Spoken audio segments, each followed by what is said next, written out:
What's up, guys? Welcome back to my YouTube channel, The Healing Father. I'm your host, Jamie. Before we get into it, fellas, I need to know, or gents, what are the small wins that you have accomplished within the last week? All right, just place them down in the comments. All right, so what we're gonna talk about today is what I was, and it's personal, what I analyzed about myself. With my last relationship with my son's mom, right? So, like every good relationship, every relationship starts off in the honeymoon phase. Everything's butterflies and roses, kisses, handhelds, all that, hugs, unlimited hugs. That's how it was. It was like that for a very long time, and I felt a sense of peace. And I know, like, I still have the videos and I still look at them. Call me crazy, bro. But I relive into that mind space of, like, reminding myself, okay, like, this is your harsh reality. So going back to what I was saying, it was all butterflies and roses and rainbows, and I was in love. And I'm sure she was in love too.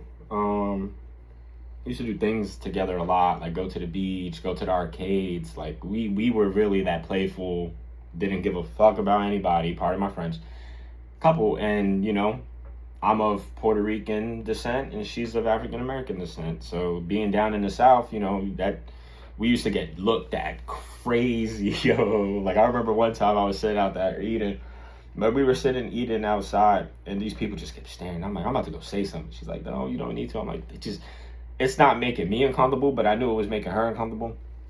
But she assured me, like, it's not, just don't do it. I'm like, all right, no. But anyway, now going into, like, where I feel things started changing was I got comfortable too quickly. And that saying, don't get comfortable too quickly. I got comfortable too quickly.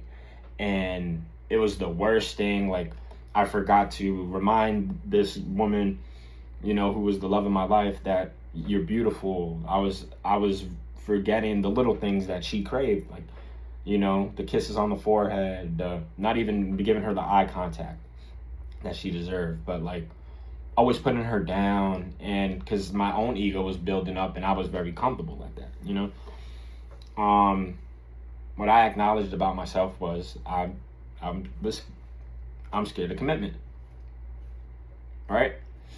And how I analyzed that was, this girl was amazing. Like, I'm talking about anything I needed, like, not even financially, like, because she would get me things, but like emotionally, like, fellas, emotionally, she was my rock. And, when, I don't know how you do if you're scared of commitment, but if you're scared of commitment, you built that wall up super fast. I built that wall up like the Flash running through the Speed Force. I built that thing up, and it started to feel foreign for me, and it shouldn't have felt foreign for me. And it's not to discredit that she was trying. Shorty was trying. I'm gonna show this, man. I remember sitting in her car on like one of the very few times, like I believe just the first time we actually hung out. We sat in the car and we just talked about life, and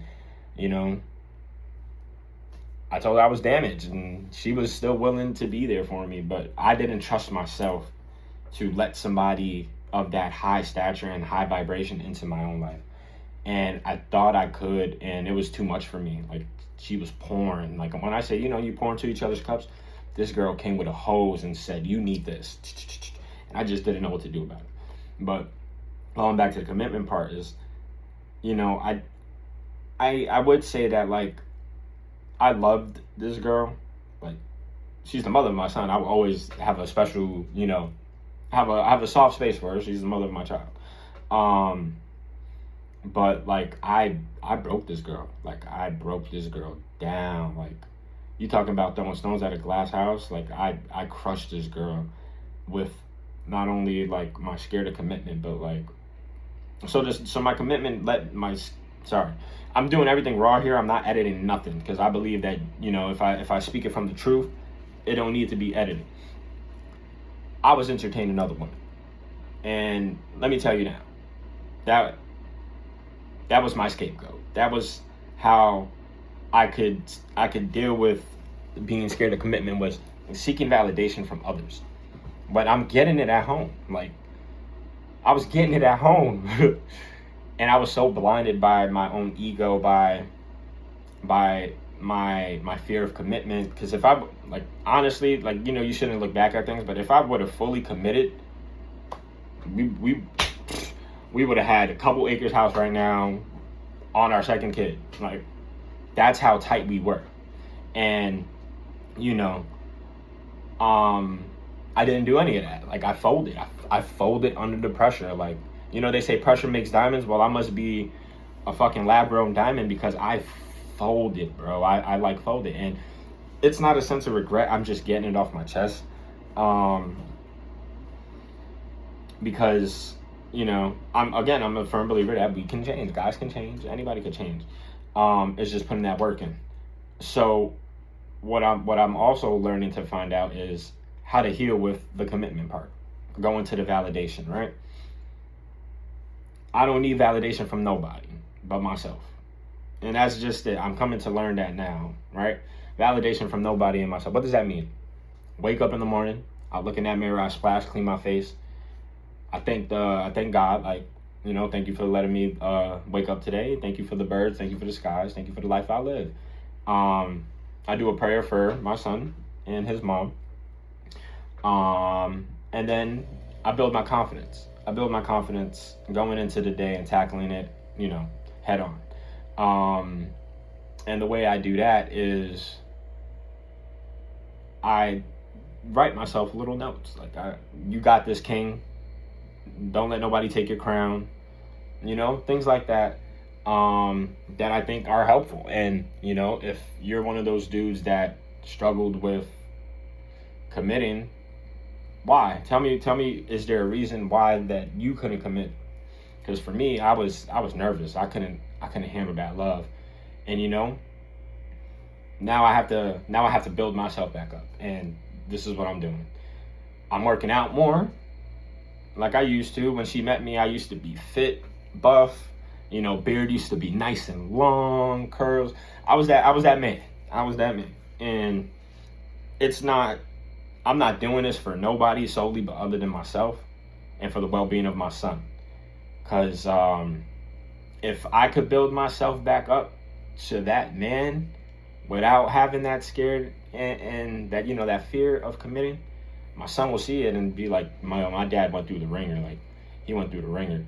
So, fellas, what did you struggle with in your relationships? What were you afraid to give to your significant other?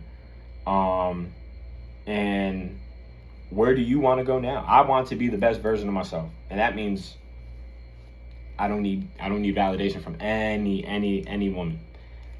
I know what I have. I know what I look like. Screw what I look like, but I know how to hold myself up. You know what I'm saying?